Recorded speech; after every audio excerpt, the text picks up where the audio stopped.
Welcome back to our channel. പുതിയൊരു വീഡിയോയിലേക്ക് എല്ലാവർക്കും സ്വാഗതം. നമ്മൾ കുറച്ച് നാളായിട്ട് റിയാക്ഷൻസ് വീഡിയോസ് ഒന്നും ചെയ്യാതിരിക്കുകയായിരുന്നു. അപ്പം ഇന്നത്തെ റിയാക്ഷൻ എന്താണെന്ന് വെച്ച് കഴിഞ്ഞാൽ, നമ്മുടെ കൊല്ലം സുധിയുടെ ഭാര്യ അല്ലെങ്കിൽ കൊല്ലം സുധിയുടെ വിധവ എന്നറിയപ്പെടുന്ന രേണു സുധിയും വെസസ് ദയ അച്ചു.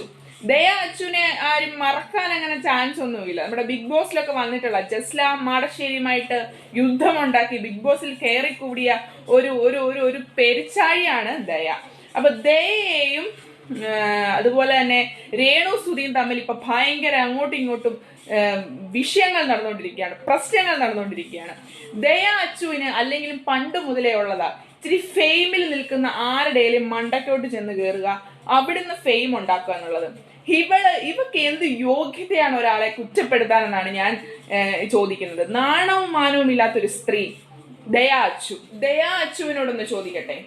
വിധവകളായിട്ടുള്ള സ്ത്രീകൾ പണ്ട് ഭർത്താവ് മരിച്ചു കഴിഞ്ഞാൽ തീയിൽ ചാടി സതി എന്ന് പറയുന്ന ഒരു നിയമത്തിന് വിധേയമാകുമായിരുന്നു. അല്ലെ, നിയമം എന്നതിന് പറയാൻ പറ്റത്തില്ല, ചില ആൾക്കാരെല്ലാം കൂടെ ചിട്ടപ്പെടുത്തിയെടുത്ത ഒരു അന്ധവിശ്വാസത്തിന് ഇരയാകുമായിരുന്നു. അതുപോലെ തന്നെ ഈ നൂറ്റാണ്ടിലും വിധവയാകുന്ന സ്ത്രീകൾ അവരുടെ പ്രായമോ അവരുടെ മുന്നോട്ടുള്ള ജീവിതമോ ഒന്നും നോക്കാതെ ഭർത്താവ് മരിച്ചു കഴിയുമ്പോൾ ഒരു വീടിനുള്ളിൽ അടച്ചിരിക്കണമെന്നാണോ, അതോ അതിനു പുറമെ ഭർത്താവിനോടൊപ്പം തന്നെ ചിതയിൽ ചാടി മരിക്കണമെന്നാണോ ദയ പറയുന്നത്? സ്വന്തം മക്കളെയും ഭർത്താവിനെയും ഉപേക്ഷിച്ച് സ്വന്തം സുഖം തേടിപ്പോയവളാണ് നീ. ആ നിനക്ക് മറ്റൊരാളെ കുറ്റപ്പെടുത്താനോ അല്ലെങ്കിൽ കുറ്റപ്പെടുത്തി സംസാരിക്കാനോ എന്ത് യോഗ്യതയാണുള്ളത്?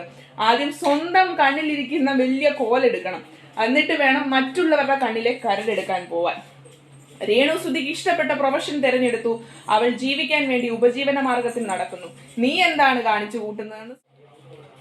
അതുപോലെ കുറച്ച് സദാചാരവാദികളുണ്ട്. അന്യന്റെ സ്വകാര്യതയിലേക്ക് ഒളിഞ്ഞു നോക്കാനുള്ള നിന്റെയൊന്നും ലൈസൻസിന്റെ പേരല്ല സദാചാരം. ഒരു ഫോണിൽ ഒരു പെണ്ണിന്റെ പടമോ വീഡിയോയോ കണ്ടാൽ സ്വന്തം മാനസിക വൈകൃതത്തിന് ഉതകുന്ന രീതിയിലുള്ള മെസ്സേജുകളും കമന്റുകളും ആ പെണ്ണിനങ്ങ് അയക്കുക. അത് കാണുന്ന മറ്റുള്ളവർ അവളെ അങ്ങ് ചിത്രീകരിക്കും, അവൾ അങ്ങനെയാണ് എന്നുള്ളത്. ഈ രേണു സുധിയുടെ കാര്യത്തിലും ഇങ്ങനെ തന്നെയാണ് സംഭവിച്ചത്. വിധവയായിട്ടുള്ള ഒരു സ്ത്രീ അവൾ ജീവിക്കാൻ വേണ്ടിയിട്ട് അവളുടെ ഇഷ്ടമുള്ള തൊഴിൽ ചെയ്ത് ജീവിക്കാൻ വേണ്ടിയിട്ട് അവൾ മുൻപ് നിരയിലേക്ക് വരുന്നു.